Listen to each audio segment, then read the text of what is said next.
नमस्कार, मैं हूं सुरेश चौहान और आप देख रहे हैं बिंदास पोल। बिंदास में आपके सामने हम ये मुद्दा लेकर आए हैं। कर्नाटक के मुख्यमंत्री ने कर्नाटक का अलग झंडा बनाने की बात कही है। इस विषय पर तमाम बातें टीवी चैनलों पर खबरों में आई, लेकिन उसके बाद ये चर्चा रुक गई है। ये केवल राजनीतिक बयान होता तो शायद हम आपके सामने एक स्पेशल शो और वो भी विशेष बिंदास, जो कि आज दिन ना होते हुए आपके सामने करे, यह नहीं करे। लेकिन इसके पीछे एक बड़ा षड्यंत्र है और इस षड्यंत्र के ऊपर 2 हफ्ते पहले ही हमने एक बिंदास बोल किया था और हमने कहा था कि द्रविड़ और आर्यन के बीच विवाद खड़ा करने का षड्यंत्र हो रहा है। ये कर्नाटक के मुख्यमंत्री का अलग झंडा मांगना और द्रविड़ नाडु की मूवमेंट, इन दोनों का कनेक्शन है। यह विदेशी शक्तियों का हिंदुस्तान को तोड़ने का प्लान है और इसलिए आज का बिंदास हम आपके सामने लेकर आ रहे हैं और हम कर्नाटक के मुख्यमंत्री के लाव में चेतावनी दे रहे एक टीवी चैनल से कि सिद्धारमैया सुधर जाओ, संविधान की शपथ लेकर कम से कम देश के साथ बेईमानी मत करो। आज के 1 घंटे के कार्यक्रम में हम आपके सामने इसके पीछे के वो सारे षड्यंत्र को नंगा करेंगे जो मीडिया ने आपको नहीं दिखाया, ना कहीं पर इसकी चर्चा हो रही है। आपकी प्रतिक्रिया लेने के पहले विस्तार से मुद्दे को देखते हैं।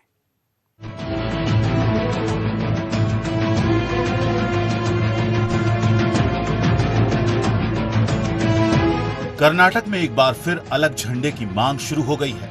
वैसे कर्नाटक में अलग झंडे की मांग कोई नई नहीं है। इससे पहले भी 2008 और 9 में अलग झंडे की मांग उठी थी, लेकिन तब की बीजेपी सरकार ने अलग झंडे की मांग को सिरे से नकार दिया था। वहीं अब कांग्रेस की सिद्धारमैया सरकार ने अलग झंडे की मांग के लिए एक समिति बना दी है। जी हां, अब कर्नाटक में भी कश्मीर की तरह अलग झंडे की मांग शुरू हो गई है और उसका समर्थन कर रही है राज्य की कांग्रेस सरकार, सिर्फ वोट बैंक के लिए। कर्नाटक की राज्य सरकार ने उपराष्ट्रवाद की मांग को न सिर्फ समर्थन दिया है, बल्कि केंद्र से मांग की है कि कर्नाटक को अलग झंडा फहराने की इजाजत दी जाए। कर्नाटक में कुछ लोग हिंदी विरोध के नाम पर अलग उपराष्ट्रवाद की मांग कर रहे हैं। कर्नाटक की कांग्रेस सरकार इस पूरे मामले को अपने पक्ष में मोड़ना चाहती है, जिससे उसे इन लोगों के वोट मिल सकें और कांग्रेस सरकार फिर से सत्ता में आ सके। कर्नाटक में 2018 में विधानसभा चुनाव होने वाले हैं। ऐसे में सवाल उठ रहे हैं, सत्ता के लिए देश तोड़ने वालों की मांग का समर्थन कितना सही है। सत्ता के लिए देश के संविधान से खिलवाड़ करना क्या कांग्रेस सरकारों की फितरत हो गई है? क्या कर्नाटक की सरकार वोट बैंक के लिए अलग देश की मांग करने वालों का समर्थन करेगी? क्या सिद्धारमैया को सिर्फ मुख्यमंत्री बनने के लिए देश विरोधियों की मांग सही लगती है? क्या सिद्धारमैया अलग झंडे की मांग करने वालों का साथ देकर देश के तिरंगे का अपमान नहीं कर रहे हैं? क्या अलग झंडे की मांग करना देश के शहीदों का अपमान नहीं है? क्या अलग झंडे की मांग करना देश के 130 करोड़ लोगों का अपमान नहीं है? क्या अलग झंडे की मांग करना अलग देश बनाने के मंसूबों की तैयारी नहीं है? क्या केंद्र सरकार को ऐसी मांग पर सख्ती नहीं दिखानी चाहिए? क्या देश के राष्ट्रवादी चुप बैठेंगे? तो आप भी समर्थन दीजिए अपनी बुलंद आवाज के साथ बिंदास बोल में।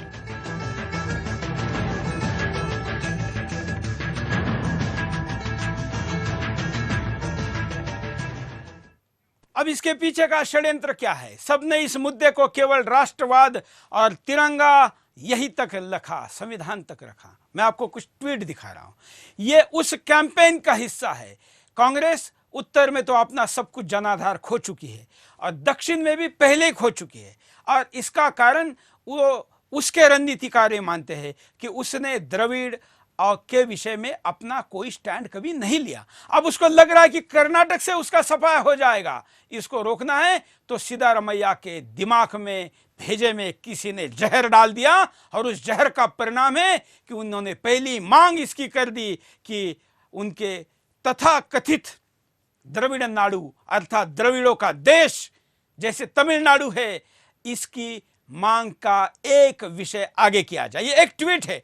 एक कैंपेन पिछले दिनों सोशल मीडिया पे चला था, उसका हैशटैग था द्रविड़ नाडु। उस द्रविड़ नाडु कैंपेन में क्या लिखा है हम आपको ट्वीट में बताते हैं। ट्वीट करने वाले कौन ये बताते हैं, देखिए।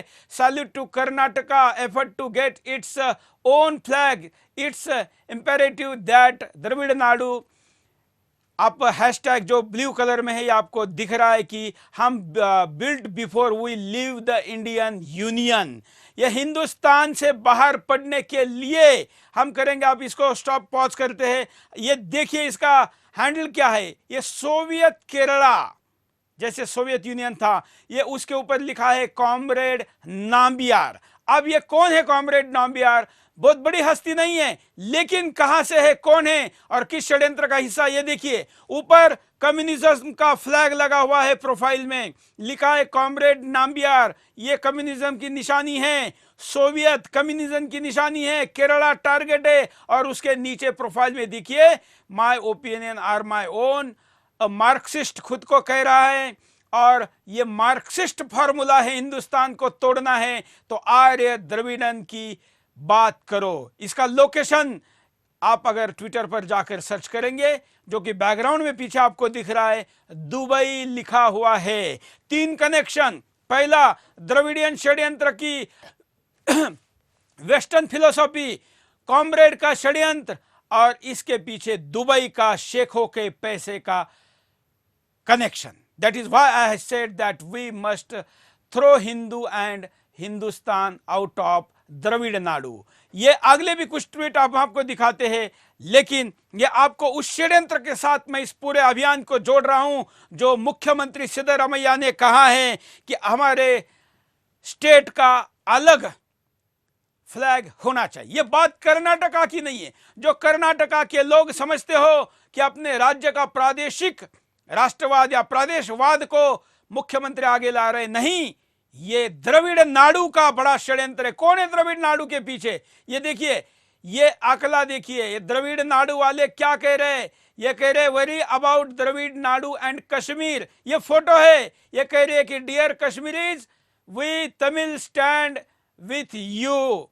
ये द्रविड़ वालों का कश्मीरी अर्थात देशद्रोही कनेक्शन है। सिद्धरामैया सुधर जाओ, इतना बड़ा शब्द हम एक मुख्यमंत्री के खिलाफ इसलिए कह रहे हैं क्योंकि सिद्धरामैया के लाल टपक रही है इस प्रादेशिक भावना की आग लगाकर कर्नाटक में कांग्रेस का डूबता जहाज बचाने के लिए। Dear Kashmiris we Tamils with you offers Venkaiah Naidu the presidentship app of Dravida Nadu. सोच लो, ये कौन है? आम आदमी। आम आदमी कौन है? कौन ये लोग और कौन सी विचारधारा के हैं? ये वो नक्सली है जिनको शहरी नक्सली कहा जाए। ये वो नक्सली है जो इंटेलेक्चुअल नक्सली है। ये केवल बंदूकों से नहीं बल्कि सोशल मीडिया से, पुस्तकों से और डिफरेंट फिलॉसफी लोगों के सामने रखकर लोगों के दिमाग में जहर भर रहे हैं। ये आप जो लोग ट्विटर पर और सोशल मीडिया पर है, मैं उनको कहूंगा कि द्रविड़ नाडु हैशटैग लगाकर आप जाइए, देखिए क्या है जो बात मैं कह रहा हूं, जिसका कनेक्शन मैं जोड़ रहा हूं। या अगर गलत है तो मैं किसी भी कार्रवाई का सामना करने के लिए तैयार हूं, और ये सच है, इसलिए मैं दावा करता हूं कि मुख्यमंत्री को तुरंत बर्खास्त करने का काम भारत सरकार ने करना चाहिए। देश को तोड़ने की बात करने वाले कैंपेन का एजेंडा अगर किसी मुख्यमंत्री का हो सकता है तो इसका मतलब उसने वहां पर जो संविधान की शपथ ली है उस शपथ को उसने लात मारी है, और इस देश के संविधान को लात मारने वाले मुख्यमंत्री को लात मारने का काम देश के राष्ट्रपति, केंद्र सरकार, होम मिनिस्ट्री का है। यह कार्रवाई होनी चाहिए। यह केवल एक राज्य का राजनीतिक नारा नहीं है, राज्य का झंडा नहीं है, यह हिंदुस्तान को तोड़ने का डंडा है। एक देश, 2 निशान, 2 प्रधान और 2 संविधान नहीं रहेंगे, ऐसा कहकर अपनी प्राणों की आहुति देने वाले श्यामा प्रसाद मुखर्जी के विचारों से चलने वाली सरकार के सामने यह दूसरे कश्मीर का सवाल है। और इसलिए इस मुद्दे को आज स्पेशल बिंदास का दिन न होते हुए मैं आपके सामने लेकर आया हूं। हम आपके सामने आपको आह्वान करते कि एक कॉल हमको करिए, दूसरा कॉल आप मुख्यमंत्री के घर के नंबर पर करिए, उनके कार्यालय के नंबर पर करिए और जवाब पूछिए। कर्नाटक हिंदुस्तान का हिस्सा है और हम हिंदुस्तान के 1 सेंटीमीटर हिस्से को भी दूर नहीं होने देंगे, चाहे पाकिस्तान हो, चीन हो या सोनिया गांधी का सिद्धरामैया हो। कॉलर के पास चलते हैं।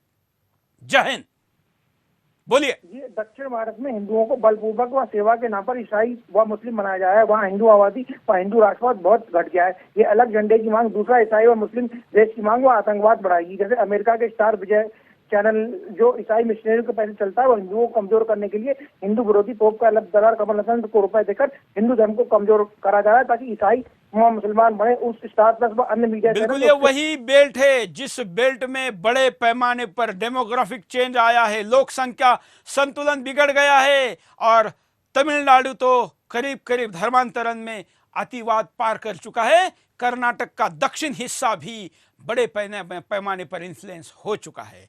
ये सीतारमैया को सुधर जाओ कहने का कारण है। ये सीतारमैया का हीरो है टीपू सुल्तान।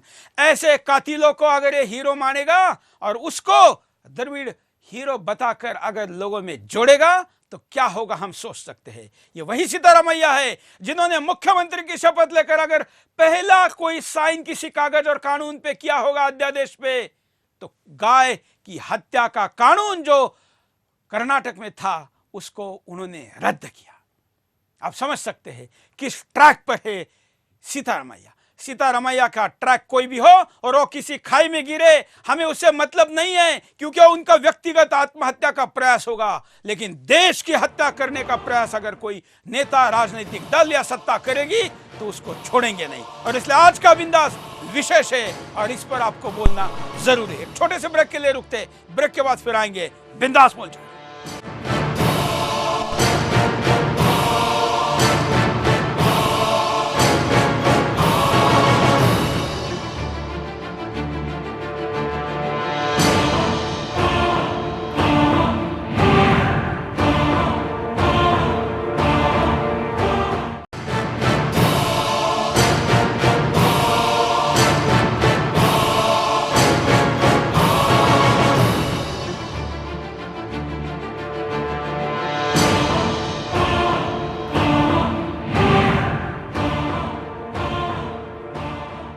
बिंदास में आपका एक बार फिर से स्वागत है। बिंदास में आपके सामने आज हम मुद्दा लेकर आए हैं देश में पिछले कई दिनों से चल रहे एक बड़े षड्यंत्र। ये षड्यंत्र केवल कर्नाटक के मुख्यमंत्री के मुंह से नहीं बाहर निकला है, ये टीवी पर भी चल रहा है। और स्टार प्लस पर एक आरंभ नाम की सीरियल में द्रविड़ और आर्य को लेकर जो सीरियल ला रही है उसको लेकर भी हम आपको पहले ही चता चुके हैं। और इसके पहले भी हम आपके सामने इस विवाद को लेकर चल रहे पुस्तकें आ रही है, वेबसाइट और आ रहे तमाम लेखों को लेकर जब से मोदी का सरकार आई है देश में विभाजन करने के तमाम हथकंडे अपना जा रहे।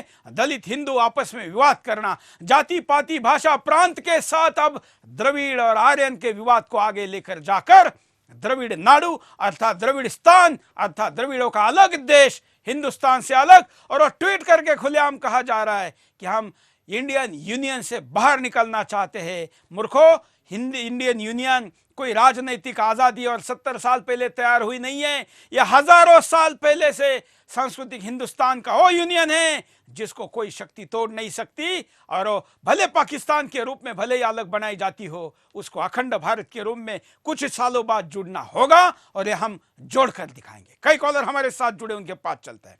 जय हिंद, बोलिए। जी जी, क्या कहना है आपको? अब मेरा कहना है सर, हेलो, बोलते रहिए। अब मेरा कहना है कि एक राष्ट्र है तो एक राष्ट्र का एक नीति और सिद्धांत होगा। किसी भी मुख्यमंत्री अगर अपने स्तर से अगर कहते हैं कि हमारे राज्य का अलग झंडा होगा, ये बात चलने वाली नहीं है।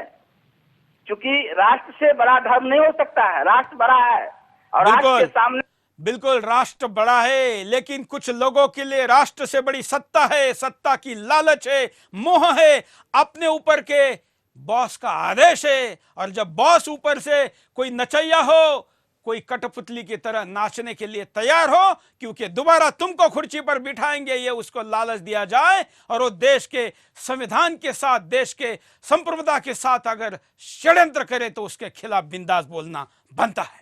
अगले कॉलर। जय हिंद। जय हिंद सुरेश भाई, राम राम। बोलिए। सुरेश भाई, मैं सचिन बोल रहा मुजफ्फरनगर से। मैं ये कहना चाह रहा कि आपका जो चैनल है जो है देश का और दुनिया का सबसे विश्वसनीय चैनल है, जहाँ एक तरफ भारत का पूरा मीडिया झूठा है, सर्वे भी हुआ है इस बात का। तो मैं आपको धन्यवाद देना चाह रहा कि आप इतनी कठिन परिस्थितियों में भी इतनी जबरदस्त तरीके से अपनी बात को रखे हैं। और मैं कहना चाह रहा कि कांग्रेस का जो इतिहास है, नेहरू गांधी से लेकर सोनिया गांधी लो, सिद्धरमैया लो, ये ऐसे आदमी है पीछे और सत्ता के नाम के किसी भी मौत के घाट उतार सके। देश को भी ना कोई पीछे दे दो पूरे देश बेच देंगे। इन्हें पूरा हिंदुओं का कत्लेआम कर दिया, इन्होंने देश को तोड़ने पर लगे हुए हैं।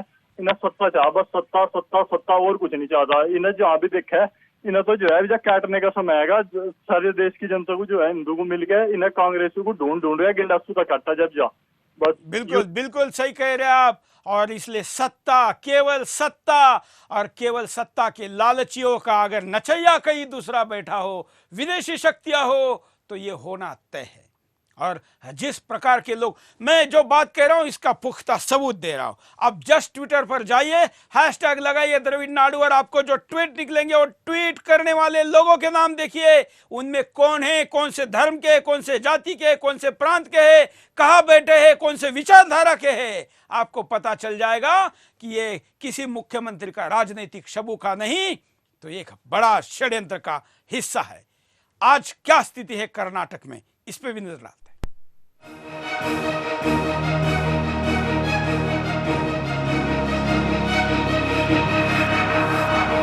कर्नाटक के संस्कृति मंत्रालय ने नए झंडे का डिजाइन तैयार करने को कहा है। डिजाइन के लिए समिति का गठन एक आग्रह के आधार पर किया है। पूर्व में इससे पहले 2008 और 9 में राज्य में बीजेपी ने ऐसी मांग का विरोध किया था।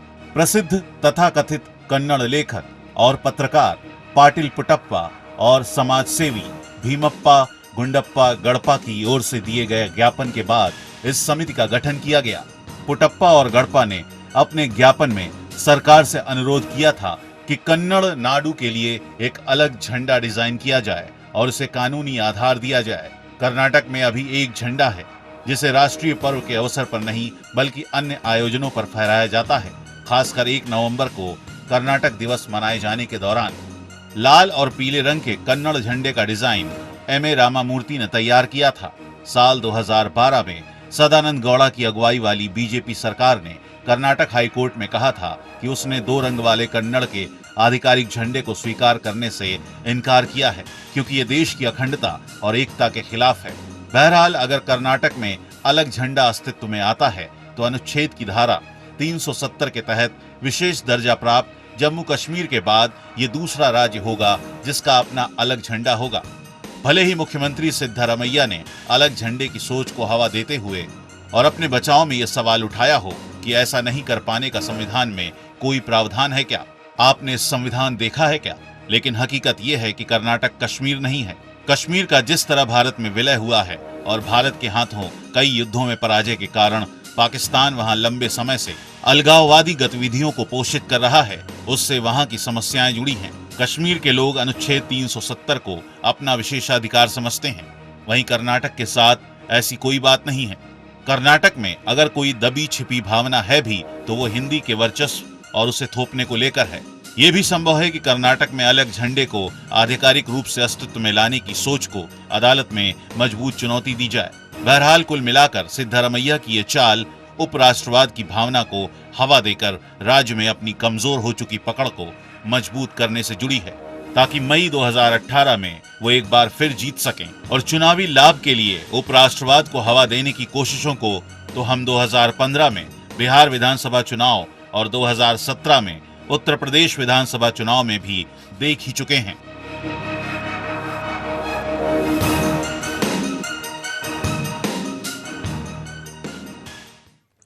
आपके सामने कारणों पर नजर डालते हैं। देखिए कारण। सिद्धारमैया को 2018 के विधानसभा चुनाव में हारने का खतरा। सिद्धारमैया को लग रहा है कि कांग्रेस कर्नाटक में फिर से सत्ता में नहीं आने वाली, क्योंकि कई ऐसे मामले सामने आए हैं जो सिद्धारमैया सरकार को कटघरे में खड़ा कर रहे हैं और जनता में इस भ्रष्टाचार के खिलाफ गुस्सा फूट पड़ा है। सिद्धारमैया अलगाववादी तत्वों के हाथों में खेलते हैं। सिद्धारमैया उन लोगों के हाथ में खेल रहे हैं जो भारत का विरोध करते हैं। इन लोगों ने पहले भी अलग झंडे की मांग की है, लेकिन पहले इन कम्युनिस्ट अलगाववादियों को किसी ने नहीं सुना, मगर अब वोट बैंक के लिए कांग्रेस सरकार इनको पानी डाल रही है।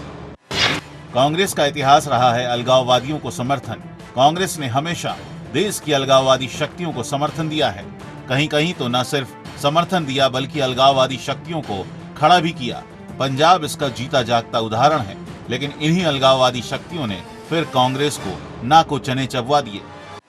भारत को तोड़ने के सपने देखने वाले खुश होते हैं। जो लोग भारत को तोड़ने के सपने देखते हैं, जिनमें पाकिस्तान और उसके आतंकी संगठन हैं, वो बड़े खुश हो रहे हैं क्योंकि उन्हें भारत में ही उनके समर्थक आसानी से मिल रहे हैं। ऐसे में पाकिस्तान और चीन के मंसूबे पूरे होते दिखाई दे रहे हैं। कर्नाटक को हिंदुओं के कातिल टीपू सुल्तान की राजधानी दिखाने की कोशिश। पहले भी कर्नाटक सरकार टीपू सुल्तान की जयंती मनाती रही है। पहले भी कांग्रेस कर्नाटक में ऐसे में लोगों को खड़ा करती रही है जो कट्टर इस्लाम का समर्थन करते हैं। ऐसे में कर्नाटक सरकार के ये अलगाववादी अगले कदम के तहत अलग देश की मांग करने लगेंगे। सिद्धारमैया और विवाद का पहले से गहरा नाता है, ये बहुत पुराना है। विस्तार से देखिए।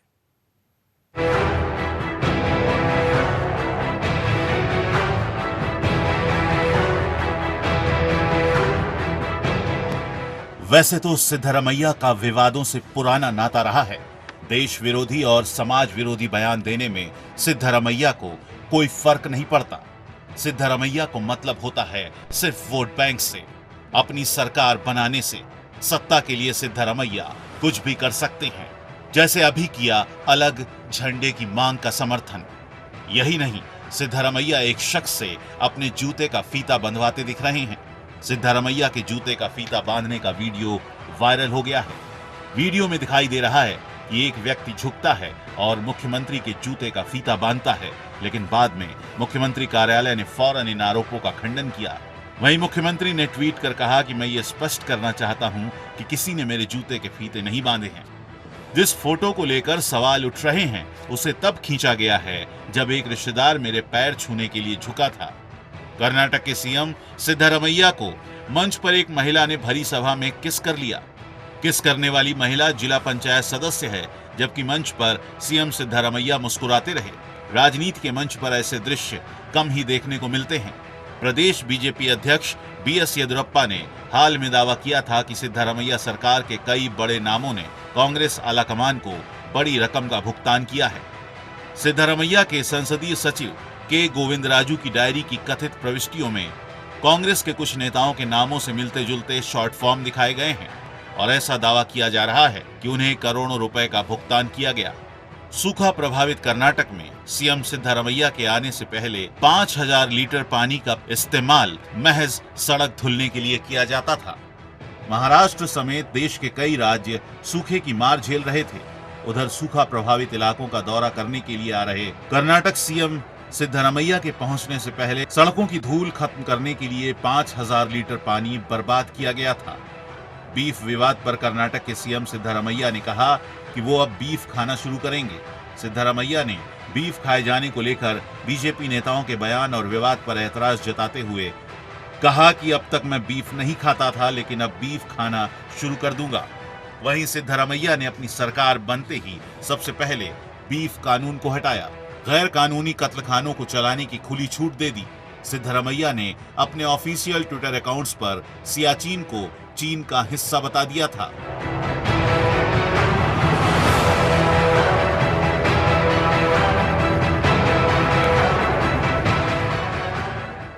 कॉलर के पास चलते हैं। जय हिंद। जय हिंद, जय श्री राम। बोलिए। सुरेश जी, कांग्रेस जब से पैदा हुई है इसकी स्थापना ही अंग्रेज ने की थी। अंग्रेज ही इसको पैदा करने वाला था ताकि जो 1857 का स्वतंत्रता संग्राम हुआ था ऐसी कोई बात ना उठ जाए, ऐसी कोई ज्वाला ना भड़क जाए, इसलिए कांग्रेस नाम की पार्टी पैदा की थी। और उसके बाद पहले अंग्रेज ने पैदा की और उसके बाद जितने भी कांग्रेस के अध्यक्ष आए सब अंग्रेज के चमचे थे। ये कांग्रेस से कोई देशभक्ति की बात करनी और आजादी की बात करनी कांग्रेस से हमें उम्मीद नहीं करनी चाहिए। कांग्रेस ने ही खिलाफत आंदोलन चालू किया था जिससे हिंदुओं का कत्ल हुआ। उसके बाद जितने भी कांग्रेस ने काम किए हैं सिर्फ और सिर्फ हिंदू विरोध में किए हैं। आजादी भी जब बनी थी, जो ट्रांसफर पावर मिला था उसमें भी हिंदू भारत और मुस्लिम पाकिस्तान था, लेकिन हिंदू भारत को सेकुलरिज्म के नाम पे हिंदू विरोध में बदल दिया गया। आज कोई दुनिया का कोई ऐसा कंट्री है क्या जहां मेजॉरिटी को माइनॉरिटी से कम अधिकार हो? एक कंट्री का नाम लो, उस कंट्री का नाम हिंदुस्तान है और इस हिंदुस्तान को सेकुलरिज्म के नाम पे हिंदू विरोधी बनाया गया है। कश्मीर की प्रॉब्लम इनकी देन है और अब कर्नाटक में भी अलग निशान, अलग झंडा लेकर ये देश के टुकड़े करना चाहते हैं। ये है इसकी, इससे उम्मीद नहीं की जा सकती इस पार्टी को। बिल्कुल धन्यवाद। आपने देखा कि लोगों में कितना गुस्सा है। कांग्रेस का अतीत इतिहास सामने है और ऐसे कॉलर के सवालों पर कांग्रेस जवाब देने के लिए तैयार नहीं। हम अब बिंदास के 10 सवाल पूछेंगे। ब्रेक के बाद आएंगे बिंदास बोल जारी।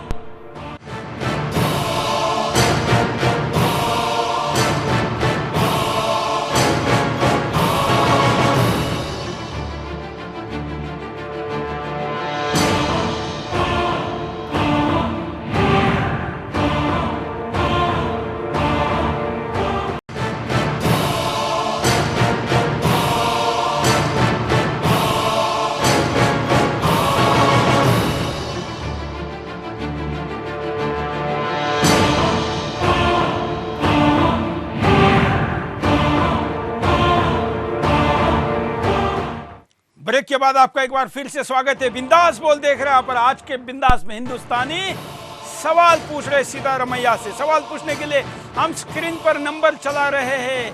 सीतारमैया मुख्यमंत्री कर्नाटक, इनके घर का नंबर और इनके ऑफिस का नंबर। फोन करिए, पूछिए कि आखिर ये द्रविड़ नाडु का षड्यंत्र कहां से आया। आपके सामने नंबर है, सीएम हाउस का नंबर है आपके सामने। इंटरनेशनल कोड के साथ इसलिए दिया है कि विदेश से कॉल करने वाले लोगों को भी ये बात करने में आसानी हो।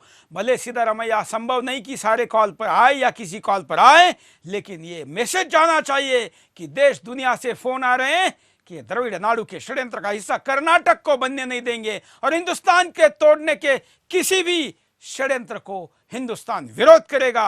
ये नंबर चलाइए। ये नंबर पर अगर आप कॉल करेंगे, आधी रात को कॉल करेंगे, सवेरे कॉल करेंगे, क्योंकि दुनिया भर के अलग अलग हिस्सों से कॉल आएगा और आपको कोई कहेगा कि आप सरकारी काम में बाधा डाल रहे हैं, आप पे कार्रवाई हो सकती है, तो हम वो कार्रवाई झेलने के लिए तैयार है। लेकिन हिंदुस्तान का कोई भी व्यक्ति हिंदुस्तान के हित के लिए किसी भी सरकारी नंबर पर कभी भी फोन कर सकता है और इसलिए इन नंबरों पर फोन करके अपनी बात को रखिए। नंबर हम लगातार आपके सामने चलाते रहेंगे। आपने सोशल मीडिया पर की हुई कमेंट को भी हम इस कार्यक्रम में दिखा रहे हैं। इस कार्यक्रम को हमारे फेसबुक, वेबसाइट, तमाम बाकी हैंडल पर भी लाइव दिखाया जा रहा है और साथ साथ में हमारे साथ कई कॉलर जुड़े हुए। कॉलर के पास चलते हैं।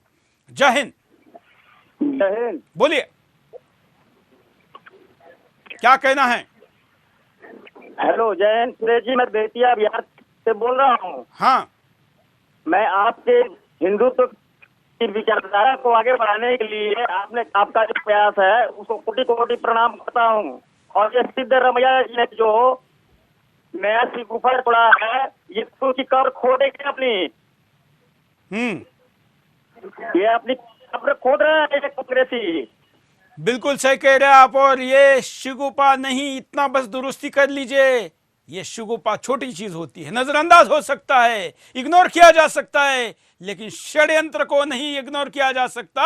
षड्यंत्र की जड़ें खोदकर उसको नेस्तनाबूद करना होता है और इसलिए यह षड्यंत्र है। ये भले ही राजनीतिक स्वार्थ के लिए इनके हाथ में झुंझुना दिया हो, लेकिन ये जानते हैं कि इसके पीछे का वास्तव मकसद झुंझुना देने वाले का क्या है। कुछ बिंदास सवाल हम आपके सामने पूछ रहे हैं। पहला सवाल है, कर्नाटका के सीतारमैया का एक देश में 2 निशान मांगना देशद्रोह नहीं तो क्या है? बिंदास बोल का ये पहला सवाल है कि एक देश में अगर 2 निशान हम मांग रहे हैं, केवल कश्मीर का बहाना बनाकर, वो भी नेहरू के गलती के कारण कश्मीर में एक निशान रह गया, लेकिन उसके लिए श्यामा प्रसाद मुखर्जी ने अपने प्राणों की आहुति दी। उन्होंने एक देश 2 निशान 2 संविधान नहीं चलेंगे ये बात कहा, 2 प्रधान नहीं चलेंगे। अगर ये बात कोई और मांगता तो क्या होता? अगर ये मांग कोई और करता तो क्या होता? एक एक सवाल हम आपके सामने पूछ रहे हैं। एक देश में 2 निशान मांगना देशद्रोह नहीं तो क्या? सीतारमैया और कांग्रेस के पास अगर कोई जवाब है तो दे। अगले कॉलर के पास चलते हैं, उसके बाद अगला सवाल लेंगे। जय हिंद। बोलिए। हेलो। बोलिए। Hello sir. हाँ सर, ऐसा है कि सिद्धारमैया जो है देशद्रोही है, वो उसको मारना चाहिए सर। बिल्कुल, धन्यवाद। ये बात किसी मुख्यमंत्री के खिलाफ देश की जनता को बोलने की क्यों पड़ी है? इसका कारण है कि मुख्यमंत्री की हरकतें उस तरफ इशारा कर रहे। अगला सवाल है, बिंदास बोल में अब हम सवालों को हर बार ले रहे हैं। दूसरा सवाल है, क्या नक्सलवादी बन गए सिद्धारमैया? नक्सलवादी है जो हिंदुस्तान की अखंडता को चैलेंज करके अपने अलग अलग झंडे हिंदुस्तान के अलग अलग हिस्सों में ला रहे, छत्तीसगढ़ में अलग, बंगाल में अलग, और सबका मिलकर एक लाल अलग जो देश के तिरंगे को तोड़कर अपना अलग अस्तित्व लाने का बड़ा षड्यंत्र है। और अगर सिद्धारमैया मुख्यमंत्री होते हुए नक्सलवादी बन गए तो सिद्धारमैया का भी वही हाल होना चाहिए जो नक्सलवादियों का किया जा रहा है। अगले कॉलर, जय हिंद। मैं शाहजहानपुर से, जय हिंद सर, मैं शाहजहानपुर से जितेंद्र सक्सेना बोल रहा हूँ। ये कांग्रेस की नीति ही ऐसी है जो देश को तोड़ने वाली है। जैसे नेहरू ने तिब्बत का पोर्शन दे दिया, चाइना को कश्मीर पाकिस्तान ने ऑक्युपाई कर लिया, आज कांग्रेस उसी नीति पे चल रही है और देश को टुकड़े टुकड़े करना चाहती है। बिल्कुल, कांग्रेस के खिलाफ तमाम कॉल आ रहे। कांग्रेस पार्टी भी इस विषय पर अपनी भूमिका स्पष्ट करे, ऐसा सवाल हम पूछेंगे। अगले सवाल के पास चलते हैं। अगला सवाल बिंदास बोल में जो हम आपके सामने लेकर आए, जिससे कांग्रेस की अपेक्षा करते, क्या कर्नाटक को कश्मीर बनाना चाहते सिद्धारमैया? इसका तो उदाहरण थोड़ी देर पहले हमने आपके सामने कुछ फोटो दिखाकर किया है। और हिंदुस्तान के कश्मीर की समस्या को तो हम खत्म करना चाहते हैं, लेकिन कांग्रेस सत्ता में बने रहने के लिए कर्नाटक को भी कश्मीर बनाना चाहती है, और इस षड्यंत्र को हम कभी भी यशस्वी नहीं होने देंगे। कॉलर के पास चलते हैं। जय हिंद, बोलिए, क्या कहना है? हेलो, बोलिए। मैं ये प्रधानमंत्री जी को सलाह देना चाह रहा हूँ। हाँ, कि देश एशियाई देशों का जैसे एक संगठन था, तो उसी तर्ज पे अभी चीन जैसा अपना बंदर भुर्की दिखा रहा है। तो चीन से प्रभावित जितने देश हैं, चाहे वो वियतनाम हो, चाहे कोरिया हो, जापान हो और ये हो, इनका एक संगठन तत्काल अगर बना लिया जाए। बिल्कुल अच्छी सूचना है आपकी, धन्यवाद। और इस दिशा में काम हो रहा है, और आपको अगर आप अंतर्राष्ट्रीय मंचों पर होने वाले सारे चीजों को देखें तो ये बात आपके सामने आएगी कि इस दिशा में काम हो रहा है। केवल काम नहीं बल्कि प्रधानमंत्री की यात्रा भी हो रही है। चीन भी इस षड्यंत्र के पीछे, कर्नाटक के विवाद के पीछे चीन है। अब तो सेक्युलर महबूबा भी कह रही कि कश्मीर के विवाद के पीछे चीन है, कर्नाटक के पीछे तो है ही, क्योंकि वही लाल झंडा कर्नाटक के विवाद के पीछे है। अगला सवाल, सिद्धारमैया और कांग्रेस को हमारा अगला सवाल है कि क्या देश तोड़ने वाली विदेशी शक्तियों के प्रभाव में है सिद्धारमैया? ये मैं इसलिए कह रहा हूं क्योंकि द्रविड़ नाडु, इस अभियान, आंदोलन, षड्यंत्र को चलाने वाली विदेशी शक्तियां हैं जो इस देश के सिद्धांतों से अलग अलग विचारों को दुनिया के सामने प्रभावी तरीके से रखने के लिए ऐसे षड्यंत्रों का उपयोग करती है। तो क्या विदेशी देश को तोड़ने वाली विदेशी शक्तियों के प्रभाव में सिद्धारमैया अगर ऐसा है तो ये संविधान के शपथ का उल्लंघन है। ये देश को, राज्य को, संविधान को बचाने के उनके क्षमता को तार तार करता है, और इसलिए इस पर भी कार्रवाई होनी चाहिए। अगले सवाल के पहले कॉलर के पास चलते हैं। जय हिंद, बोलिए। जय हिंद सर। हाँ, मैं शाहिद बोल रहा हूँ सूरत से। बोलिए सर, अपना हिंदुस्तान में तो एक ही झंडा होना चाहिए जो हमारा राष्ट्र झंडा है, और ये लोग ऐसे लोग देश को तोड़ने के काम कर रहे हैं, ऐसे लोगों को जेल में डाल देना चाहिए सर, इमीडिएट सर। बिल्कुल, हम आपको कहां कहां इस देश में अपने अलग झंडे नारों की कब कब कैसे कैसी मांग उठी है, केवल कर्नाटक में पहली बार नहीं, और उसको हमने समझना जरूरी कि लंबे षड्यंत्र का हिस्सा है। देखिए,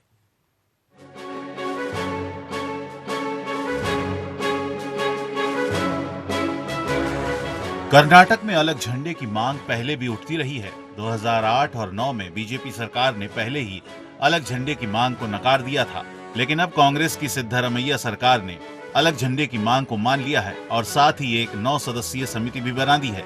वहीं देश में अलग झंडे की मांग, कश्मीर को तो अनुच्छेद 370 के तहत अलग झंडे को मानने वाली बात रखी गई है, लेकिन सुप्रीम कोर्ट और हाई कोर्ट ने कहा है कि कश्मीर में सिर्फ भारत का तिरंगा फहरेगा, सरकारी इमारतों पर तिरंगे को ही सलामी दी जाएगी। ऐसे में कोर्ट ने कश्मीर में तिरंगे को अपनाने को कहा है। वहीं भारत में पूर्वोत्तर के कुछ राज्यों में अलग झंडे की मांग शुरू हुई थी। कई विरोधी संगठन, जिनमें उल्फा भी एक है, उसने अलग राज्य, देश और तिरंगे की मांग उठाई। वैसे तो अलग गोरखालैंड वाले भी अलग राज्य की मांग कर रहे हैं, लेकिन कभी अलग झंडे की मांग नहीं की। वहीं देश के नक्सलवादी अलग झंडे के नीचे प्रदर्शन करते हैं, क्योंकि ये अलग राष्ट्र की मांग पर देश के खिलाफ युद्ध लड़ रहे हैं। कभी भारत में लाल आतंक देश के आधे प्रदेशों में अपने पैर पसार चुका था, लेकिन अब मरणासन है कुछ राज्यों को छोड़कर। क्योंकि सभी आदिवासी और गरीब नक्सलवादियों के मंसूबों को समझ चुके हैं। नक्सलवादियों ने कई मासूमों को मौत के घाट उतार दिया। ऐसे में नक्सलवादियों को कहीं सफलता नहीं मिली। वहीं नक्सलियों की अलग राष्ट्र और अलग झंडे की मांग खत्म होती दिखाई दे रही है। अब देखना यह है कि कब तक नक्सली लाल झंडे के लिए लोगों के खून से होली खेलते रहते हैं। वहीं पंजाब में खालिस्तान बनाने के लिए भिंडरावाले ने देश के खिलाफ मुहिम छेड़ दी थी। भिंडरावाल भी कांग्रेस की ही पौध था। बाद में भिंडरावाल कांग्रेस के हाथ से निकल गया, लेकिन बाद में कांग्रेस ने ही उसे मरवा दिया और अलग देश और अलग झंडे की मांग खत्म हो गई। हालांकि अभी भी कुछ खालिस्तानी विदेशों से पंजाब को सुलगाना चाहते हैं। वहीं केरल में कुछ मुस्लिम परिवारों ने अलग गांव बसा लिए हैं जो सिर्फ इस्लाम और जिहाद के नियमों पर चलते हैं। इन गांवों में भारत सरकार का कोई कानून नहीं चलता। इन गांवों के बच्चे मदरसों में पढ़ते हैं। इन गांवों के लोग दूसरे आधुनिक भारतीयों से संबंध नहीं रखने की बात करते हैं, लेकिन कुछ दिन बाद ही इन कट्टर इस्लाम के गांव में विरोध शुरू हो गया। कई लोग गांव छोड़कर आने लगे। इनका कहना है कि हम कट्टर इस्लाम वाली विचारधाराओं में नहीं रह सकते। इन गांवों को बसाने वालों में वो लोग शामिल हैं जो सऊदी अरब में रहकर आए हैं। ये लोग सऊदी की तरह अलग देश और अलग झंडे की मांग कर रहे थे। इनका अपना वही झंडा बनने जा रहा था जो आतंकी संगठन ISIS का था। कुछ परिवार केरल से ISIS के साथ लड़ने भी चले गए, लेकिन आज वो कहां हैं किसी को पता नहीं है। वहीं केरल में अभी कट्टरता तो बाकी है, लेकिन अलग देश और अलग झंडे की मांग करने वालों के मंसूबे खत्म होते दिखाई दे रहे हैं। वैसे जहां जहां भी अलग झंडे की मांग उठी, उसे सभी राष्ट्रवादियों ने आगे आकर नेस्त नाबूद कर दिया।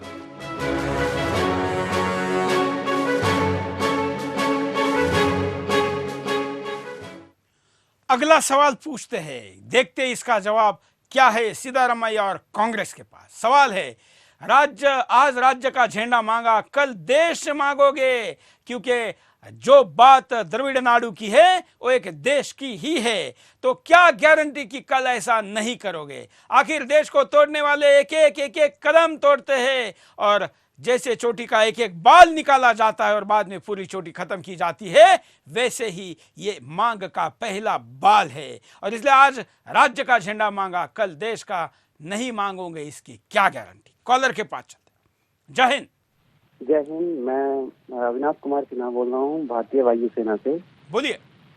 हाँ, मैं ये बताना चाहता हूँ कि कांग्रेस, सबसे पहले तो मैं आपका आभार व्यक्त करना चाहता हूँ कि सुदर्शन न्यूज एक ऐसा न्यूज चैनल है जो स्पष्ट रूप से सारी बात राष्ट्रीय मंच पे रखती है। दूसरा, मैं ये बात जरूर कहना चाहूंगा कि इन लोगों की कांग्रेस की नीति ही यही रही है। आज ये अलग झंडा की मांग कर रहे हैं। आपने बिल्कुल सही कहा, मैं आपकी बातों से पूरी तरह से सहमत हूँ। कल के डेट में ये अलग स्टेट है, इसको अब अलग देश बनाने की मांग करेंगे। अभी ये कश्मीर के साथ है, लेकिन क्या ये इनके दिमाग में ये नहीं चल रहा है कश्मीर के हालात कैसे हैं, वहाँ पे कैसे लोगों को सही किया जा रहा है, कैसे आतंकवादियों के साथ क्या हो रहा है। ये नक्सली को बढ़ावा देने के चक्कर में रहते हैं। बस ये कुछ नेता ऐसे हैं जो अपना बस वेलफेयर ही देखते हैं। इनके पॉकेट में पैसा है और इनको कुछ नहीं चाहिए। बिल्कुल सही कहा आपने। और इस देश के लिए हवा में, जमीन पर, सब दिशा में काम करने वाले और अपनी प्राणों की आहुति हाथ पर लेकर घूमने वाले सैनिक ऐसे मुद्दों से चिंतित कैसे नहीं हो सकते। और इसलिए कॉल करके तमाम देशभक्त लोग अपनी बात को रख रहे हैं। आप भी रख सकते हैं। अभी बिंदास बाकी है, अभी सवाल बाकी है, अभी कई जवाब पूछने हैं और कई बातें भी बताना बाकी है। बस एक छोटा सा ब्रेक लेते हैं, ब्रेक के बाद आएंगे बिंदास बोल।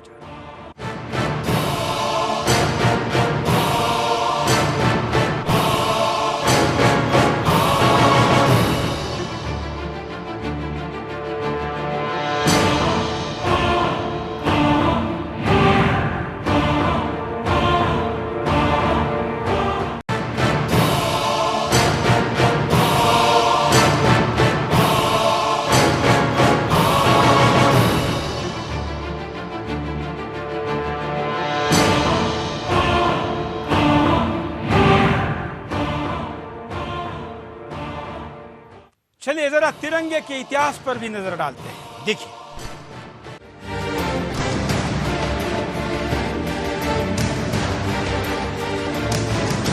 हर आजाद देश का अपना एक ध्वज होता है।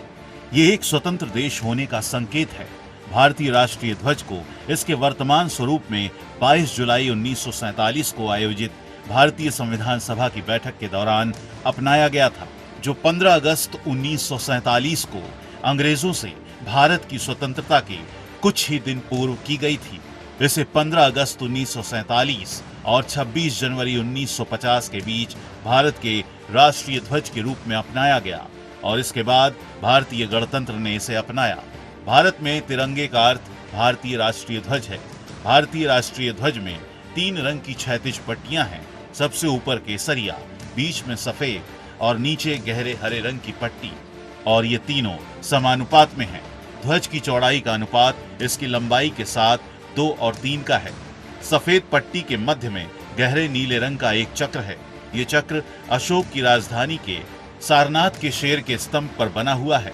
इसका व्यास लगभग सफेद पट्टी की चौड़ाई के बराबर होता है और इसमें 24 तीलियां हैं। ये जानना बेहद रोचक है कि हमारा राष्ट्रीय ध्वज अपने आरंभ में किन किन परिवर्तनों से गुजरा है। इसे हमारे स्वतंत्रता के राष्ट्रीय संग्राम के दौरान खोजा गया।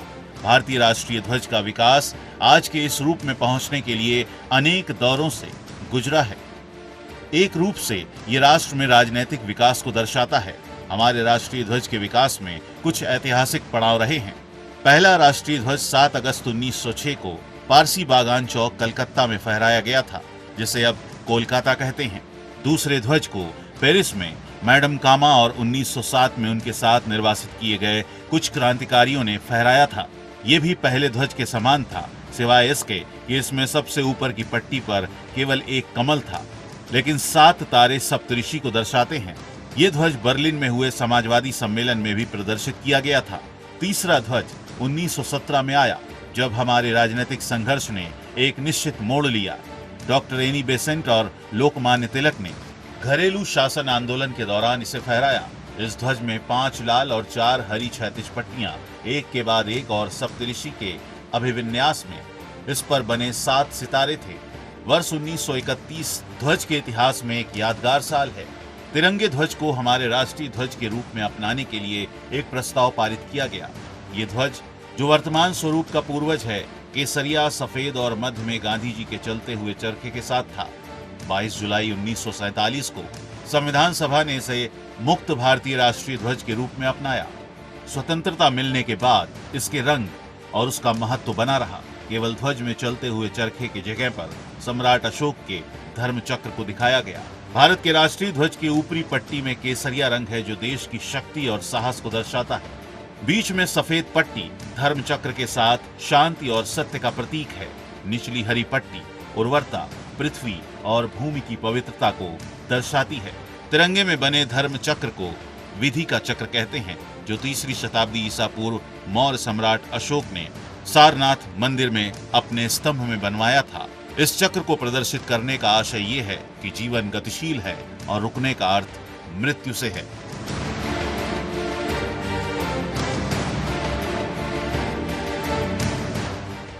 चलिए, बिंदास के कुछ सवाल बचे हैं जो पूछ लेते हैं। अगला सवाल है, हम पूछ रहे सिद्धारमैया से, आज झंडा मांगा, कल मुख्यमंत्री को प्रधानमंत्री कहो कहेंगे और अपना प्रस्ताव अपने ही विधानसभा में पास करके भेजोगे तो क्या होगा? ऐसी बातें देश के अन्य राज्यों में देशद्रोहियों ने पहले की है। ये उसी परंपरा का मुद्दा है। कांग्रेस पार्टी इस मुद्दे पर क्या भूमिका रखती है? क्यों खुलकर सामने आकर पार्टी अपनी बात को नहीं कहती है? अगला सवाल है। उसके बाद हम पूछ रहे हैं कि आखिर कांग्रेस के भूमिका का मुद्दा क्या है।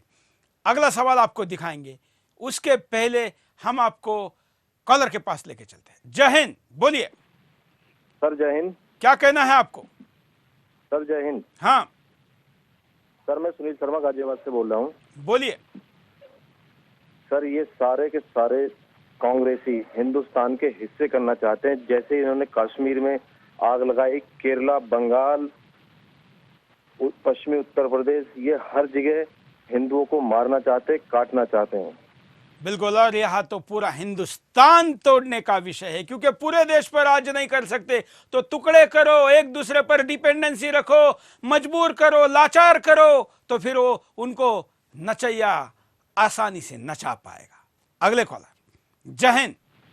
जय हिंद सर। बोलिए सर, इन्होंने सारा बोलते रहिए। हाँ, मैं इन नेताओं का कह रहा हूँ, हिंदू नेताओं को, कि ये चोरकट जो है, इन सबों का और कोई दवा नहीं है कि जनता इनको अपने क्षेत्र में पीटे, अनाप शनाप बकते हैं। चलिए धन्यवाद। हम आपको कुछ बचे हुए सवाल पूछ लेते हैं जो आपने हम तक भेजे। सोनिया गांधी राहुल गांधी की इसमें चुप्पी क्या सहमति नहीं है? क्योंकि सिद्धारमैया कांग्रेस के तमाम बड़े नेताओं को पीछे ढकेल कर अचानक राहुल गांधी ने ढूंढा हुआ प्यादा है, उनका चेला है, तो सोनिया राहुल की इस विषय पर चुप्पी क्या इशारा करती है? यह अगला सवाल है। इसके बाद हम आपको पूछ रहे क्या ये मांग कोई कहता तो कार्रवाई क्या करने की बात होती, अगर ये मांग कोई और करता तो उस पर क्या कार्रवाई होती, सीतारमैया पर यह कार्रवाई क्यों नहीं हो रही है? अगला सवाल, क्या कर्नाटक को टीपू सुल्तान का देश मानने की मांग की गई है? क्योंकि टीपू सुल्तान क्रूर हत्यारा, टीपू सुल्तान को अपना हीरो मानते हैं सीतारमैया, और इसलिए सीतारमैया सुल्तान का देश तो नहीं बनाना चाह रहे। यह भी इस पर देखना चाहिए। परिणाम क्या होंगे अगर यही षड्यंत्र चलता रहा तो? देखिए, देश की अलगाववादी ताकतें दूसरे राज्यों में भी अलग झंडे की मांग कर सकती हैं। देश की अलगाववादी ताकतों का देश के कोने कोने से पर्दाफाश हो रहा है, क्योंकि ये ताकतें पहले तो छिपी बैठी थी, मगर अब विरोध के नाम पर इनका देश विरोध सामने आने लगा है। ऐसे में कुछ और भी प्रदेशों की ये ताकतें अलग झंडे की मांग कर सकती हैं। कांग्रेस सरकार के देश विरोधी ताकतों को समर्थन से देश की अखंडता कमजोर होगी। कांग्रेस सरकार वोट बैंक के लिए अलगाववादी और देश विरोधी ताकतों का समर्थन लेने से भी नहीं कतराती। देश की अखंडता को खतरा पैदा हो जाता है। पहले तो ये अलगाववादी अपने लिए समर्थन जुटाते हैं, फिर अलग देश के लिए समर्थन जुटाना शुरू कर देते हैं। कर्नाटक के हिंदुओं पर अत्याचार शुरू हो जाएंगे। कर्नाटक के हिंदुओं ने जब कांग्रेस सरकार के टीपू सुल्तान की जयंती न मनाने का विरोध किया तो कांग्रेस सरकार ने हिंदुओं पर गोलियां चलवा दी। गोली लगने से कई हिंदुओं की मौत हो गई। हिंदुओं ने कहा था कि टीपू सुल्तान ने हमारे पूर्वजों का कत्ल किया था, ऐसे में आप टीपू सुल्तान की जयंती क्यों मना रहे हैं? इससे हमारी भावनाएं आहत हो रही हैं। लेकिन कांग्रेस सरकार ने उल्टे हिंदुओं पर ही गोलियां चलवा दी। कर्नाटक में हिंदी विरोध के नाम पर देश विरोध शुरू हो जाएगा। कर्नाटक में अभी कुछ दिन पहले हिंदी विरोध शुरू हुआ कुछ नेताओं द्वारा। इससे हिंदी भाषियों को कर्नाटक में डर महसूस होने लगा है, क्योंकि ये नेता हिंदी विरोध के नाम पर कई रेलवे और बस स्टेशनों पर विरोध करने पहुंच गए। कर्नाटक में भी सेना को कश्मीर की तरह लड़ाई लड़नी पड़ सकती है। कर्नाटक में कई लोग अलगाववाद को जन्म देने में लगे हैं। इन लोगों को अब राजनीतिक समर्थन भी हासिल हो गया है। ऐसे में देश की सेना को दूसरा मोर्चा भी लेना पड़ सकता है। हम जनता की बाइट को दिखाते हैं, जनता को बोलने का मौका देता है। जो वीडियो जनता के हमारे पास आए, कुछ वीडियो देखते हैं। अखंड राष्ट्र है, एक ही झंडे के अंदर में तय हुआ था। हमारे यहाँ जिन्होंने भी बलिदान दिया है इस आज़ादी के लिए, उन्होंने एक झंडे के नीचे दिया था, ना कि ये खंड खंड राज्यों के में, जो कि सपना रहा था, जो सपना पूर्ण किया था सरदार वल्लभ भाई पटेल ने। जी देखिए, ये तो पूर्णता एक देश की अखंडता और एकता को चोट देने की बात करी गई है। कांग्रेस की जो सरकार है, सिद्धारमैया की जो सरकार है, वो पूरी तरह विफल हो चुकी है। वहाँ पर उसके पास कोई और मुद्दा नहीं है। विकास तो ये लोग करने से गए, देश को तोड़ने की राजनीति जरूर शुरू से ये करते आए। जब हम एक देश में रह रहे हैं तो एक ही झंडा होना चाहिए, और कांग्रेस हमेशा तोड़ फोड़ की राजनीति करती आई है, और कांग्रेस जो है इसी वजह से जो है इस सत्ता से भी बाहर है। कांग्रेस ने जो बाइट है इसको आप हमारे सोशल मीडिया के हैंडल पर देख सकते हैं। हम आपको उपाय बताते हैं, क्या उपाय होने चाहिए, देखिए। केंद्र सरकार आगे आकर सिद्धारमैया पर सवाल खड़े करे। केंद्र सरकार को आगे आकर कांग्रेस सरकार के देश विरोधी कारनामों को संसद में उठाना चाहिए, जिससे देश की जनता समझ सके कि कैसे देश को तोड़ने की साजिशें हो रही हैं। सोनिया गांधी और राहुल गांधी आगे आकर अलग झंडे की मांग पर स्पष्टीकरण दें। सोनिया और राहुल को आगे आकर अपनी पार्टी का एजेंडा बताना होगा। अगर राहुल गांधी ऐसा नहीं करते तो उन्हें भी अलग झंडे की मांग करने की साजिश में शामिल माना जाएगा। कर्नाटक की राष्ट्रवादी ताकतें आगे आकर कर्नाटक के अलगाववाद का जवाब दें। अब कर्नाटक में भी समय आ गया है जब कर्नाटक में उन लोगों को जवाब दिया जाए जो अलग झंडे की मांग कर रहे हैं। अगर इन्हें जवाब नहीं दिया गया तो आने वाले समय में ये लोग अलग देश की मांग कर सकते हैं। सुप्रीम कोर्ट आगे आकर देश विरोधी ताकतों की समितियों पर संज्ञान ले।